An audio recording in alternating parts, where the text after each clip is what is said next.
É muito interessante esse caso, né? Você vê que às vezes o Supremo Tribunal Federal se vê às voltas com casos sem o menor significado. Nenhum, zero. Por exemplo, um habeas corpus que o Edson Fachin deu no dia 12, hoje é dia 17, há 5 dias, portanto, um assunto absolutamente irrelevante, mas caiu lá e no Supremo caiu, tem que decidir. O Supremo não pode falar, não, isso é ridículo, eu não vou decidir. Mas uma senhora, uma mulher de 52 anos, roubou um pedaço de queijo. Um pedaço de queijo de R$ 14. A atendente bobeou, virou, ela estava na padaria, pluft, roubou. Bom, o assunto foi parar no Supremo Tribunal Federal. Era um flagrante. E foi parar no Supremo Tribunal Federal. Um caso de um roubo de queijo. E sabe qual foi a jurisprudência que se usou? Um outro roubo de queijo. De R$ 40, uma decisão do Celso de Mello. Aí tá lá o Edson Fachin discutindo roubo de queijo. Aí ok, não é o roubo de queijo que ele está discutindo, enfim, um habeas corpus, liberdades, etc. Mas o fato é o seguinte, é um roubo de queijo. Aí o roubo de queijo é de um caso que fica enrolando, vai parar na mão do Supremo Tribunal Federal, uma perda de tempo. Veja, é um caso que não deveria nunca parar no Supremo Tribunal Federal. Mas, ao mesmo tempo em que o Supremo se vê às voltas com coisas absolutamente irrelevantes, a gente tem um caso da maior relevância, mas assim, da maior relevância para discutir, que é a decisão tomada pelo ministro Alexandre de Moraes, depois que um deputado que confunde a função fala com a função escritora, resolveu gravar um vídeo repleto de agressões inomináveis a integrantes do Supremo Tribunal Federal. O deputado em questão chama-se Daniel Silveira, é o mesmo personagem que quebrou uma placa da Marielle Franco. E esse camarada resolveu gravar um vídeo. E no vídeo, veja, ele não estava na tribuna, ele não estava defendendo por ponto de vista algum referente à votação alguma, ele não estava expressando a sua opinião em oposição ou em apoio a quem quer que fosse, num debate parlamentar. Ele simplesmente ligou sua câmera e saiu gravando barbaridades, um vídeo de 20 minutos, ou quase 20 minutos, em que ele fala coisas incríveis, realmente incríveis no sentido de não admiráveis, mas de que não se pode acreditar que um deputado federal possa dizer o que ele disse. Não vem ao caso ficar repetindo o que ele falou, mas ele questionou a sexualidade de integrantes do Supremo Tribunal Federal, questionou a honestidade, fazendo gestos com a mão, esfregando o indicador e o polegar, se referindo também a ministros do Supremo Tribunal Federal, chamou todos de corruptos, e por aí vai, assim, não tem limite, ele foi, e não parava mais. O ministro Alexandre de Moraes, sendo que esse camarada é um reincidente, já é parte de investigações do Supremo Tribunal Federal, pegou a Lei de Segurança Nacional, porque pela Constituição brasileira, um deputado só pode ser preso em flagrante, né, por um crime flagrante. O único crime que poderia ser usado, a única lei que poderia ser usada é a Lei de Segurança Nacional. Porque, do contrário, seria um crime contra a honra, seria incitação de violência, que não comportaria um flagrante, uma prisão em flagrante. Então, ele foi para a Lei de Segurança Nacional e determinou a prisão que aconteceu ontem à noite, momento em que o deputado Daniel Silveira gravou mais um vídeo e jogou nas redes sociais e tal.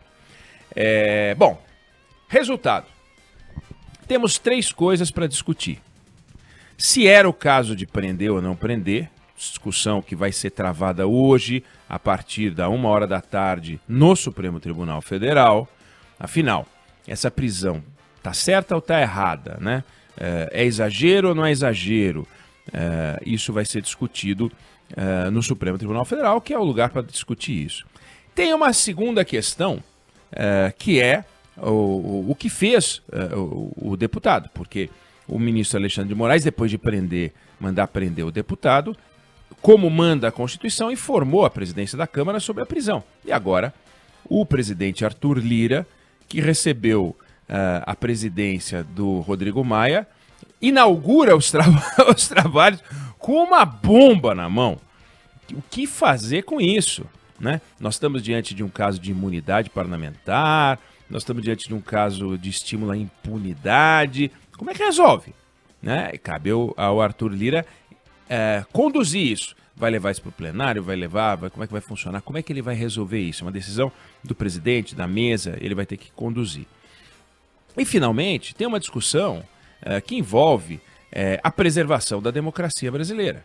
E é chocante que a gente veja uma discussão sobre a preservação da democracia brasileira sendo travada com base nas declarações de alguém que acha que ou se comporta como se tivesse uma cloaca produzindo palavras e frases completamente sem pé nem cabeça.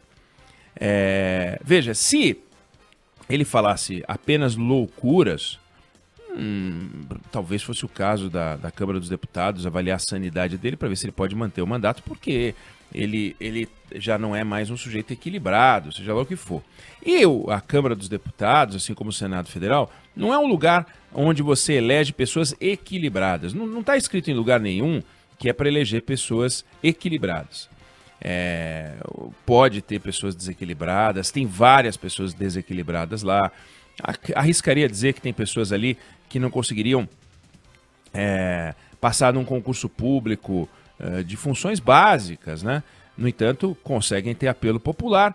Não é um teste de inteligência, não é um teste de conhecimentos. Esse Daniel Silveira, por exemplo, ele não tem formação jurídica, né? Ele, inclusive, se apresenta como bacharelando em direito, ou seja, não se formou e fica discutindo o Supremo Tribunal Federal. Ele tem o direito dele, ele foi eleito para fazer isso, tem o direito de falar o que bem entende. Mas dentro do que ele pode falar, o que bem entende, certas coisas que ele diz são toleráveis e certas coisas que ele diz são intoleráveis. E o ministro Alexandre de Moraes entendeu que, posto que o deputado tem o direito de falar o que quiser, não pode haver uma censura, não se pode impedi-lo de falar, não se pode exigir que ele submeta o que vai falar a qualquer tipo de crivo. O Alexandre de Moraes entendeu que, usando a sua prerrogativa de falar o que quiser, que cabe a qualquer brasileiro falar o que bem entende, entendeu que, mesmo com o artigo 53 da Constituição Brasileira prevendo os limites, né, descrevendo o que é a imunidade parlamentar, ele passou totalmente dos limites. E aí, eu disse que nós temos 3 discussões, né? Quer dizer, a liberdade do Daniel Silveira é uma delas, com a imunidade, a decisão de mandar prender o Supremo Tribunal Federal e a questão da democracia brasileira. O Brasil já viu um episódio que, aliás, esse Daniel Silveira cita o AI-5. O AI-5, quando o AI-5 ele é baixado no Brasil, o gancho, o motivo, a desculpa, a muleta foi justamente um pronunciamento de um deputado, né?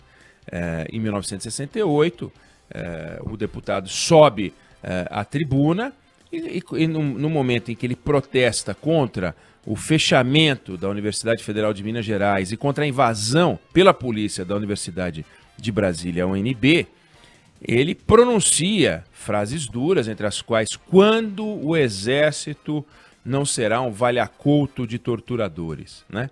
E fala, conclama as pessoas a não participarem do desfile de 7 de setembro daquele ano e para que as moças ardentes de liberdade não saíssem com oficiais. E isso foi recebido pelas Forças Armadas como horror, mas naquele momento o Brasil vivia um regime de exceção. O Brasil vivia um regime militar. Não havia democracia no Brasil. E a Câmara dos Deputados não permitiu que o Márcio Moreira Alves, o deputado, fosse processado pelo que ele havia dito. Ele estava na tribuna da Câmara dos Deputados. Ali a imunidade valia. Eu estou falando num regime de exceção, e no regime de exceção a Câmara dos Deputados falou: não vou autorizar o processo do Márcio Moreira Alves. Ele está falando o que ele quer falar, no caso na tribuna, e isso, a palavra dele é inviolável.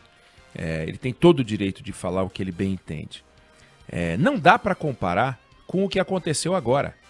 Não dá para comparar o que aconteceu agora. A gente vive num regime democrático, portanto, nem se pode questionar o direito do Daniel Silveira de usar na plenitude o conceito de imunidade, coisa que em 1968 foi questionado, e quando a Câmara dos Deputados naquele momento não autorizou o processo, veio às 5. E aí o Márcio Moreira Alves, assim como outros, foram cassados. Neste caso agora, o Daniel Silveira ele não externou opiniões, ele não compartilhou pontos de vista, ele realmente incitou a violência, ele caluniou, ele injuriou, ele difamou, num vídeo inacreditável e que sim se encaixa na Lei de Segurança Nacional. Como se encaixou na Lei de Segurança Nacional o Adélio Bispo, que tentou matar o presidente da República, que se não se encaixasse na Lei de Segurança Nacional, talvez o curso do processo seria diferente, mas se encaixou. Então a Lei de Segurança Nacional está aí.